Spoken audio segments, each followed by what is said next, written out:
It's my pleasure to formally launch Māori Language Week 2019 to be held from the 9th to the 15th of September. Kia kaha tātou ki te kōrero Māori, ahakoa iti, ahakoa rahi. Kōrero i te reo Māori, kia kaha te reo Māori. Tēnā tātou katoa. So this is an important time to revitalise te reo Māori. It's a taonga, integral to the fabric of who we are, our cultural and national identity. And it creates that sense of common purpose for many people in our country.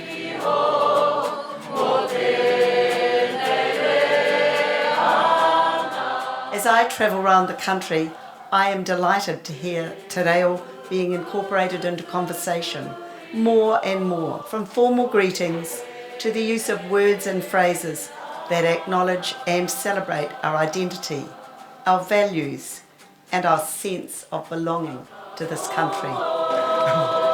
Ka pai